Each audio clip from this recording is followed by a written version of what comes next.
Welcome to my channel বিশ্ব physics. আজকে ফিরে এসেছি ক্লাস 11 সেকেন্ড সেমিস্টারের পরের ভিডিও নিয়ে। আমরা গত ক্লাসে অভিকর্ষজ বল সম্পর্কে অর্থাৎ মহাকর্ষ সূত্র সম্পর্কে আলোচনা করেছিলাম। আজকে আমাদের টপিক হচ্ছে অভিকর্ষজ ত্বরণ। আমরা আগের ক্লাসে জেনেছি যে কোনো বস্তুকে যদি ভূপৃষ্ঠ থেকে উপরের দিকে ছোড়া হয় তাহলে বস্তুটিকে পৃথিবী তার নিজের কেন্দ্রের দিকে আকর্ষণ করবে। এই আকর্ষণ বলটাই হচ্ছে অভিকর্ষ বল। এই আকর্ষণ বলের দরুন অর্থাৎ অভিকর্ষ বলের দরুন অবাধে পতনশীল কোনো বস্তুতে যে ত্বরণের সৃষ্টি হয় সেটি হলো অভিকর্ষজ ত্বরণ। আর জেনে নিই যে অভিকর্ষ ত্বরণের রাশিমালা কি আছে। দেখো, এম ভরের কোনো বস্তুকে যদি আমি ভূপৃষ্ঠ থেকে উপরের দিকে তুলে নিয়ে ছেড়ে দিই তাহলে কি বস্তুটা নিচের দিকে অবাধে পড়তে থাকবে। অবাধে মানে কোনো বাধা ছাড়াই বস্তুটি নিচের দিকে পড়তে থাকবে। এটাকেই বলা হচ্ছে অবাধে পতনশীল বস্তু।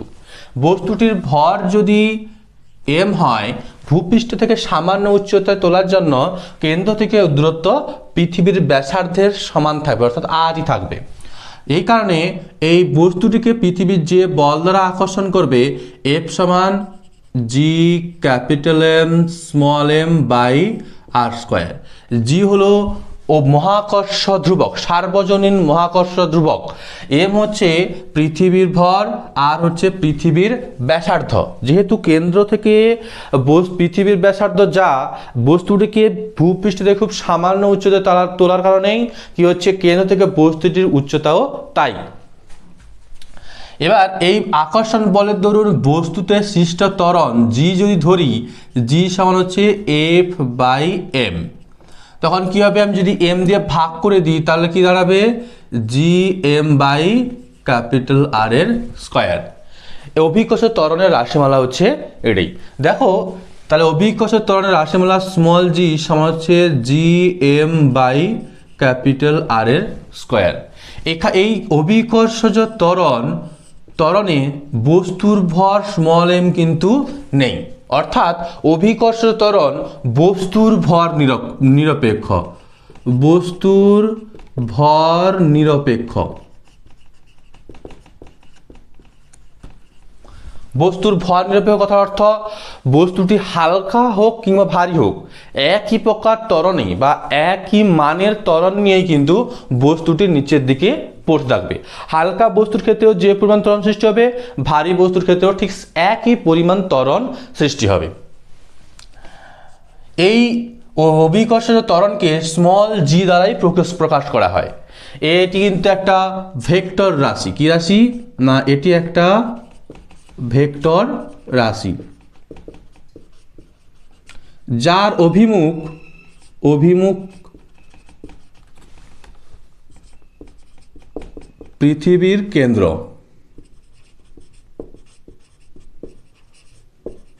পৃথিবীর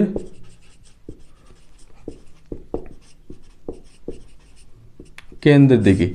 অভিকর্ষ ত্বরণ হচ্ছে একটা ভেক্টর রাশি যার অভিমুখ হচ্ছে পৃথিবীর কেন্দ্রের দিকে। এর একক কি? এর একক হলো এসআই একক metre per second square, CG একক হচ্ছে সেন্টিমিটার পার সেকেন্ড স্কোয়ার। যার এসআই একক হচ্ছে মিটার পার সেকেন্ড স্কোয়ার আর সিজি একক হচ্ছে সেন্টিমিটার পার সেকেন্ড স্কোয়ার। চাঁদের অভিকর্ষজ ত্বরণ, চাঁদের অভিকর্ষজ ত্বরণ সমান 1/6 ইন্টু পৃথিবীর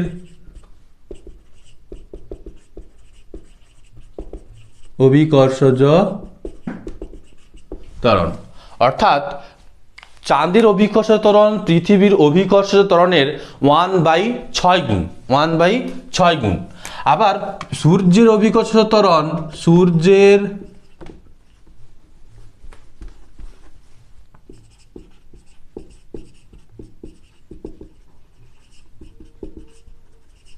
অভিকর্ষজ ত্বরণ 27 ইন্টু পৃথিবীর অভিকর্ষজ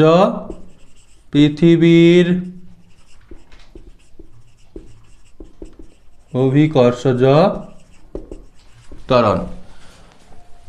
সূর্যের যে অভিকর্ষ ত্বরণ পৃথিবীর অভিকর্ষ ত্বরণের মানের প্রায় 27 গুণ, প্রায় 27 গুণ। গ্রহগুলির মধ্যে প্রত্যেকটি গ্রহের নিজস্ব অভিকর্ষ ত্বরণের আছে, তবে এই গ্রহগুলির মধ্যে বুধের অভিকর্ষ ত্বরণ কিন্তু সবচেয়ে কম। এটা আমরা অভিকর্ষ ত্বরণের বিভিন্ন বৈশিষ্ট্য সম্পর্কে জানলাম। অভিকর্ষ ত্বরণ রাশিমালা জেনেছি যে অভিকর্ষ ত্বরণ জি সমান হচ্ছে gm/r²।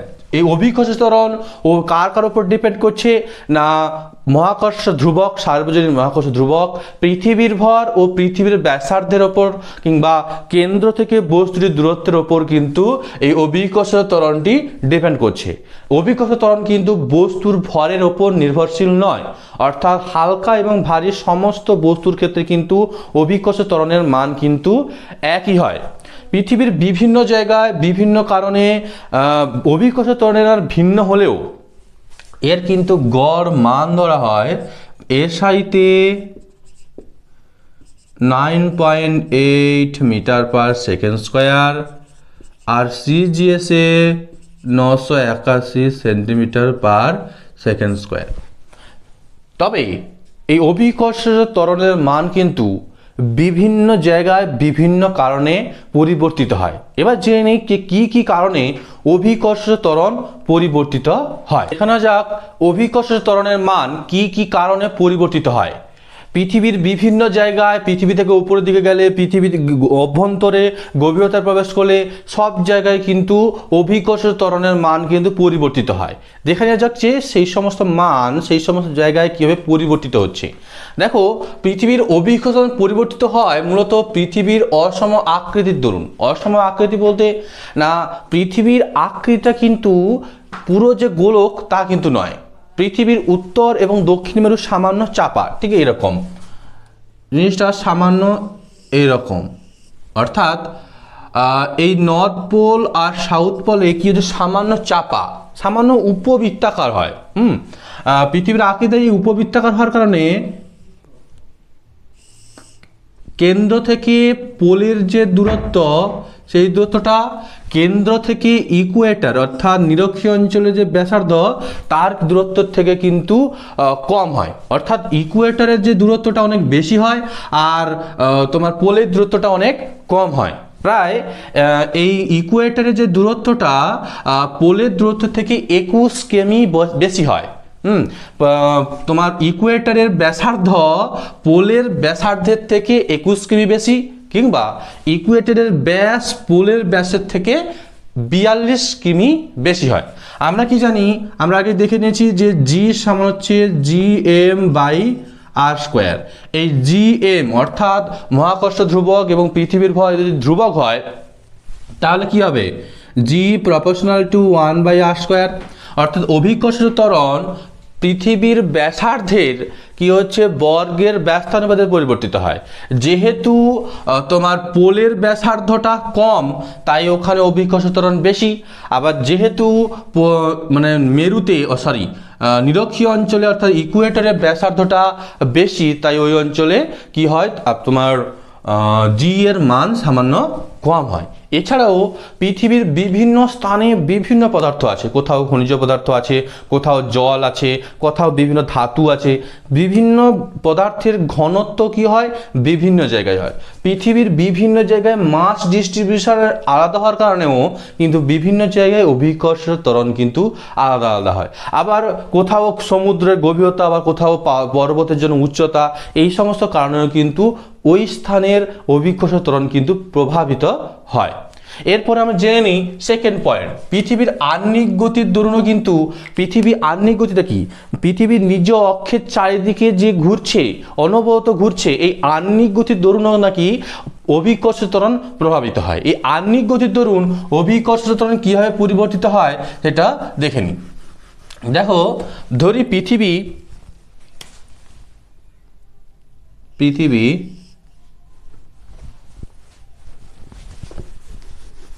পৃথিবীর নিজ অক্ষের চারিদিকে, পৃথিবী হলোই না,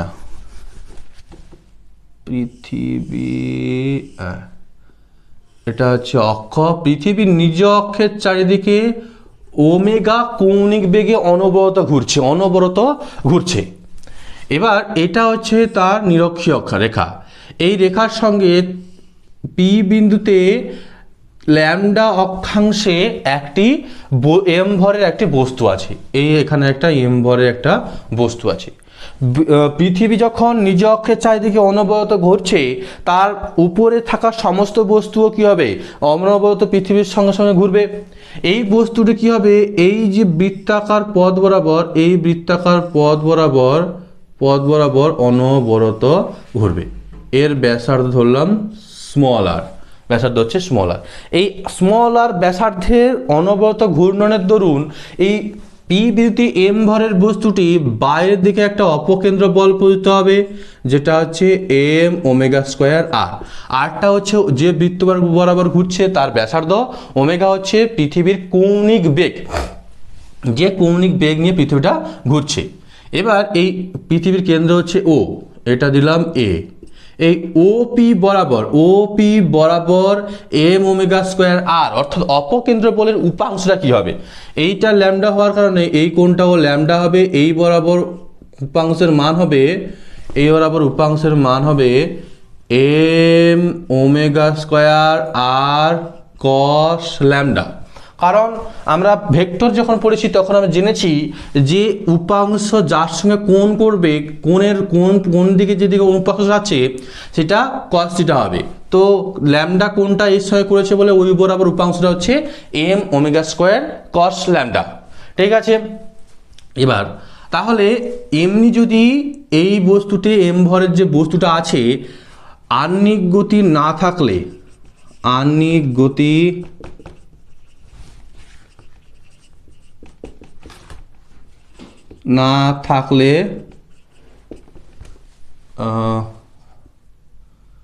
অভিকর্ষজ ত্বরণ,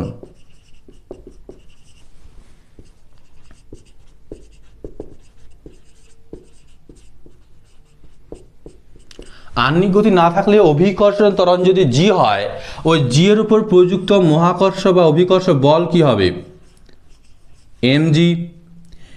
মানে অভিকর্ষজ ত্বরণ না থাকলে, অর্থাৎ পৃথিবী যদি না ঘুরতো, নিজ অক্ষ বরাবর যদি না ঘুরতো, আহ্নিক গতি যদি না থাকতো, তাহলে তখন কিন্তু অভিকর্ষ ত্বরণ জি হচ্ছে, তখন তার আকর্ষণ বল হচ্ছে এফ সমান এম জি।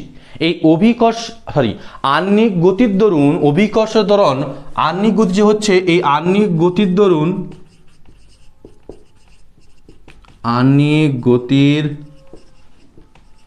দরুন অভিকর্ষজ ত্বরণ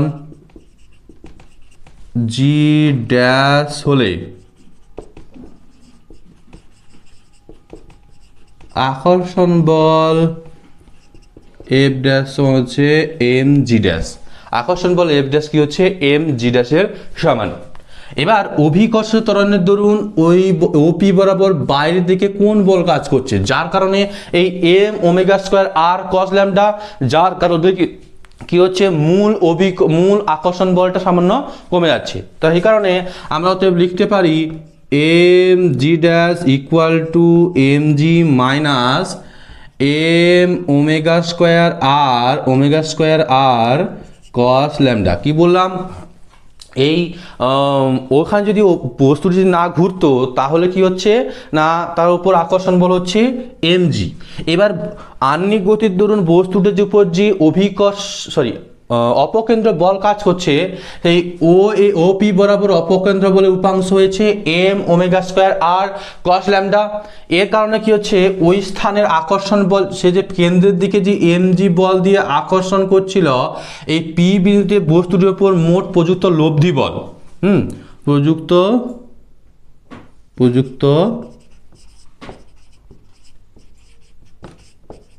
লব্ধি বল এমজি কি হচ্ছে, পৃথিবীর কেন্দ্রের দিকে প্রযুক্ত হচ্ছে। অপকেন্দ্র বলে যে উপাংশটা ওপি বরাবর কি হচ্ছে এম ওমেগা স্কোয়ার আর, তা বাইরের দিকে প্রযুক্ত হচ্ছে। তো পি বিন্দুতে উপাংশটা কি হবে, M G minus M omega square R cos lambda. দেখো আমরা যদি এই যে ত্রিভুজটা এ ও পি কে আঁকি, দেখো এটা স্মল আর এটা হচ্ছে পৃথিবীর ব্যাসার্ধ ও এ পি। এক্ষেত্রে এই কোণটা যদি ল্যামডা হয়, তাহলে এর বিপরীত বিপ্রতিপ কোণ এটাও ল্যামডা হবে। তাহলে এই কোণটা ল্যামডা। তো কস ল্যামডা সমান কি হয়, এই ল্যামডা কোণের সাপেক্ষে এপি কি হচ্ছে, ভূমি, ভূমি বাই অতিভুজ, ভলু অতি কালো হচ্ছে কস থিটা, মানে এপি ভূমি বাই অতিভুজ ওপি, অর্থাৎ cos lambda equal to small R by capital R, বা স্মল আর সমান কি লেখা যায়, ক্যাপিটাল আর ভাগ এদিকে কি হবে গুণ ক্যাপিটাল আর কস ল্যামডা। এই স্মল আর এর মানটা যদি আমি এখানে বসিয়ে দিই তাহলে কি পাবো, M G dash equal to দুটো থেকে একটা এম আছে কমন, এম কমন নিলাম, G minus omega square lambda R এর জায়গায় কি বসাচ্ছি না আর কস ল্যামডা বসিয়ে দিচ্ছি, আর কস ল্যামডা, আর একটা কস ল্যামডা ছিল তার কারণে স্কোয়ার, দুদিক থেকে যদি এম উঠে যায় অতএব জি ড্যাশ সমান কি হচ্ছে, G minus omega square R cos square lambda, omega square R cos square lambda. এই যে আহ্নিক গতির দরুন পৃথিবীর অভিকর্ষ ত্বরণ কি পরিমাণ কমে যাচ্ছে তা কিন্তু আমরা এই সমীকরণের সাহায্যে জানতে পারি। দেখা যাক যে নিরক্ষীয় অঞ্চলে কি হয়, নিরক্ষীয় অঞ্চল, নিরক্ষীয় অঞ্চলে ল্যামডা ইকুয়াল টু 0, যখন এই বস্তুটাকে সরতে সরতে একদম নিরক্ষীয় অঞ্চল নিয়ে চলে আসবো ল্যামডার মান কি হয়ে যাবে, 0 হয়ে যাবে। ল্যামডার মান যখন 0 হয়ে যাবে কস 0 কত হবে না কস 0 হবে 1, অতএব জি ড্যাশ সমান জি মাইনাস ওমেগা স্কোয়ার আর, অর্থাৎ নিরক্ষরেখায় আহ্নিক গতির দরুন অভিকর্ষ ত্বরণের মান ওমেগা স্কোয়ার আর পরিমাণ হ্রাস পায়, ওমেগা স্কোয়ার আর পরিমাণ হ্রাস পায়। যদি আহ্নিক গতি না থাকতো তাহলে নিরক্ষরেখার অভিকর্ষ ত্বরণের মানটা ওমেগা স্কোয়ার আর পরিমাণ বৃদ্ধি পেতে পারত। এটা নিরক্ষরেখায় হলো। আমি যদি মেরুতে ধরি, মেরুতে ল্যামডা ইকুয়াল টু 90, এখানে হচ্ছে এই মেরুতে হচ্ছে অক্ষাংশ ল্যামডার মান হচ্ছে 90 ডিগ্রি, তো কস ল্যামডা কত হবে, কস ল্যামডা ইকুয়াল টু কী হবে কস ল্যামডা কস 90 মান হচ্ছে 0, অতএব এই মানটা কি হবে যখন আমি মেরুতে নিয়ে যাব তখন কস ল্যামডা 0 হওয়ার কারণে omega square R cos lambda এই পুরো মানটাই 0 হয়ে যাবে, তখন কি হবে জি ড্যাশ ইকুয়াল টু জি, অর্থাৎ একদম মেরুতে পোলে অভিকর্ষ ত্বরণ আহ্নিক গতির দরুন অভিকর্ষ ত্বরণের মানের কোনো পরিবর্তন হয় না। ঠিক আছে, তো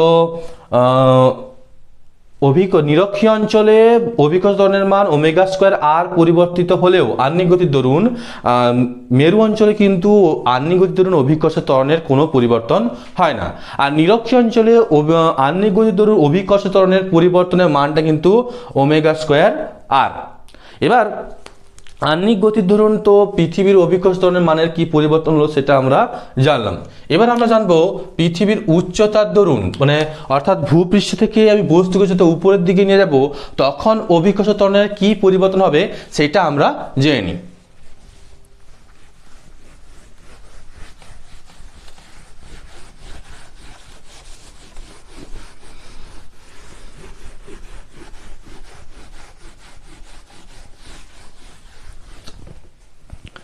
দেখো উচ্চতার দরুন অর্থাৎ ভূপৃষ্ঠ থেকে যত উপরের দিকে নিয়ে যাব তখন অভিকর্ষ ত্বরণের মানের কি পরিবর্তন ঘটবে। এই পৃথিবী এটা হচ্ছে কেন্দ্র থেকে পৃথিবী পৃষ্ঠের দূরত্ব অর্থাৎ পৃথিবীর ব্যাসার্ধ হচ্ছে আর, আমি ভূপৃষ্ঠ থেকে এই উচ্চতায় এম ভরের একটি বস্তুকে রাখলাম। কেন্দ্র ও থেকে ওই এম ভরের বস্তুটির দূরত্ব হচ্ছে আর প্লাস এইচ। কেন্দ্র ও থেকে এম ভরের বস্তুর ওই পর্যন্ত দূরত্ব হচ্ছে আর প্লাস এইচ। ঠিক আছে, তো এই যে পৃথিবী পৃষ্ঠে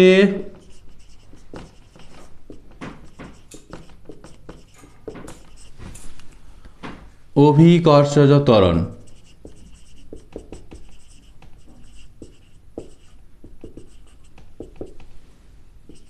জি সমান হচ্ছে G M by R square. পৃথিবী পৃষ্ঠে অভিকর্ষ ত্বরণ হচ্ছে G M by capital R এর স্কোয়ার। এবার আমি যখন পৃথিবী পৃষ্ঠ থেকে বস্তুকে এইচ উচ্চতা নিয়ে চলে যাচ্ছি, তখন অভিকর্ষ ত্বরণের মান কি হবে? এইচ উচ্চতায় অভিকর্ষজ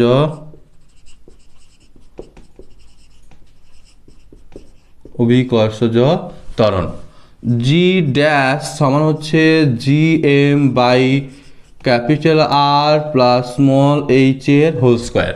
অর্থাৎ কেন্দ্র থেকে ওই এইচ উচ্চতায় যখন বস্তু নিয়ে গেছি, কেন্দ্র থেকে ওই বস্তুর দূরত্ব কত হচ্ছে?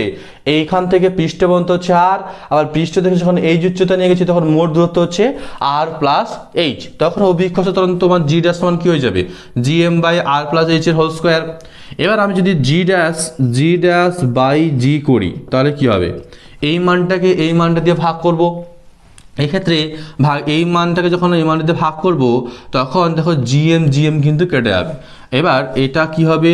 আর square by R plus H এর হোল স্কোয়ার দাঁড়াবে। যদি ভালো করে দেখি এটা ব্যস্তানুপাতে, ওই কারণে উপরে যেটা আছে সেটা নিচে থাকবে, নিচেরটা উপরে থাকবে। ঠিক আছে, তো এইটাকে একটু এরকম করা যেতে পারে, এই আরটা ওপরে আছে, ওপর থেকে নিচে নিয়ে এসে ভাগ করে দিই, অর্থাৎ আর প্লাস এইচ বাই আর এর হোল স্কোয়ার। ও দুটোরই স্কোয়ার আছে, ওপরে আরটায় কী করলাম? নিচে নিয়ে এসে নিচে ভাগ করে দিলাম, করা যেতে পারে। এখানে দেখো আরকে যখন আর দিয়ে ভাগ করছি, 1/1 প্লাস এইচ বাই আর এর হোল স্কোয়ার, মানে আরকে আর দিয়ে ভাগ করলে 1, আর এইচ বাই আর, এইচকে যখন ভাগ করছি তখন এইচ বাই আর থেকে যাচ্ছে।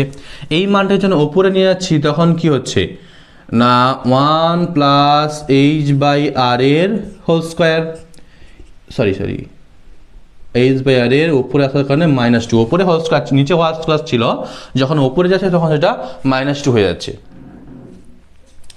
এবার এটাই যখন -2 এর সূত্রে ভাঙা হবে না, তখন জিনিসটা এরকম দাঁড়াবে 1 - 2h বাই আর, বাকি যে রাশিগুলো থাকবে মানে a square -2ab plus b square, এই বাকি যে রাশিগুলো আছে এইচটাকে হচ্ছে ভেরি লেস দেন আর।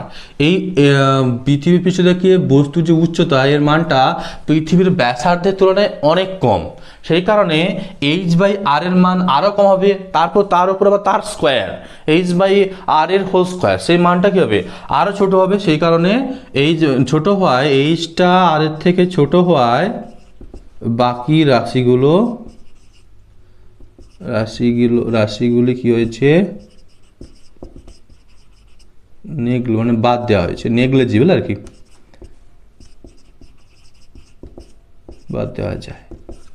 ঠিক আছে, তো এক্ষেত্রে অতএব আমি কি লিখতে পারি? জি ড্যাশ সমান জিটা ওখানে যদি ভাগ আছে, ভাগ দিয়ে গুণ করে দিই তাহলে কি হবে? জি ইন্টু 1 - 2h বাই আর। এইটা হচ্ছে তোমার ভূপৃষ্ঠ থেকে উচ্চতা ধরুন ভিন্ন উচ্চতা নিয়ে গেলে তার অভিকর্ষ ত্বরণের মানের কি পরিবর্তন হবে, সেটা কিন্তু আমরা এই রাশির সাহায্যে জানতে পারি। ঠিক আছে, এবার দেখো আমরা যদি এই সমীকরণ দেখি তাহলে কি পাবো? G dash proportional to 1/r plus H এর হোল স্কোয়ার। তো এক্ষেত্রে তোমার পৃথিবী পৃষ্ঠ থেকে বস্তু যত উচ্চতা নিয়ে যাব, সেক্ষেত্রে কি হচ্ছে না অভিকর্ষ ত্বরণের মানটা কমছে।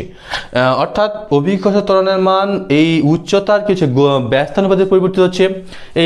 এই সমীকরণ থেকে আমরা বুঝতে পারছি যে আমি যদি জি আর এইচ এর একটা সমীকরণ মানে লেখচিত্র গঠন করি, জি ড্যাশ আর এইচ এর লেখচিত্র গঠন করি, তাহলে এক্ষেত্রে লেখচিত্রটা কী হবে? অধিবৃত্তাকার হবে।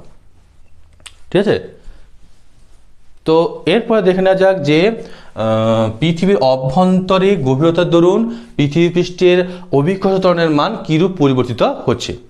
যখন কোনো বস্তু পৃথিবীর একদম ভূপৃষ্ঠে অবস্থান করে, তখন ওই বস্তুটাকে পৃথিবীর সমস্ত ভরের দরুন বস্তুটাকে আকর্ষিত হয়। মানে পৃথিবীতে যত ভর আছে সমস্ত ভরটাই হচ্ছে ভরের দরুন, বা পৃথিবীর মোট ভরটা ওই বস্তুটিকে আকর্ষণ করে। সেই কারণে আমি যদি ধরে নিই যে জি সমান G M by capital R square. এখানে এমটা হচ্ছে পৃথিবীর ভর, আরটা হচ্ছে পৃথিবীর ব্যাসার্ধ। যদি পৃথিবীর ঘনত্ব বা গড় ঘনত্ব রো হয়, তাহলে এম অর্থাৎ পৃথিবীর ভর কি লেখা যাবে, ভর সমান আয়তন ইন্টু ঘনত্ব। তো পৃথিবীর একটা প্রায় গোলক ধরে নিলে, পৃথিবীর প্রায় গোলক ধরে তো তার ব্যাসার্ধ আর ধরা হয়েছে, তো পৃথিবীকে প্রায় গোলক ধরে নিলে তার আয়তন কি হবে, 4/3 পাই আর কিউব, তার ঘনত্ব গুণ করলে তবে আমি তার ভর পাবো। এই এম এর মানটা যখন আমি এই সমীকরণে বসাবো তখন কি পাবো, 4/3 পাই জি, এম এর মান বসিয়ে দিলে R cube rho by R square. তো এক্ষেত্রে 4/3 পাই জি আর স্কোয়ার রো, এটাই হচ্ছে পৃথিবী পৃষ্ঠে জি এর সমীকরণ। অর্থাৎ ঘনত্বের সঙ্গে অভিকর্ষ ত্বরণের সম্পর্ক একদম পেয়ে গেলাম। এবার আমি যখন বস্তুটিকে এইচ গভীরতায় নিয়ে আসবো, এইচ গভীরতা নিয়ে চলে আসবো, তখন বস্তুটি আর ব্যাসার্ধের গোলকের দরুন কিন্তু আকর্ষিত হবে না। তো বস্তু যখন এইচ গভীরতায় চলে এসছে, প্রথমে তো ব্যাসার্ধ ছিল আর, এইচ গভীরতায় চলে আসার কারণে সে এখন আর মাইনাস এইচ ব্যাসার্ধ বিশিষ্ট গোলকের দরুন আকর্ষিত হচ্ছে। এইচ গভীরতা চলে আসার কারণে কি হচ্ছে, এই যে গোলকটা, এই যে আর মাইনাস এইচ ব্যাসার্ধ বিশিষ্ট যে গোলকটা, ওই গোলকটার দরুন বস্তুটি আকর্ষিত হচ্ছে।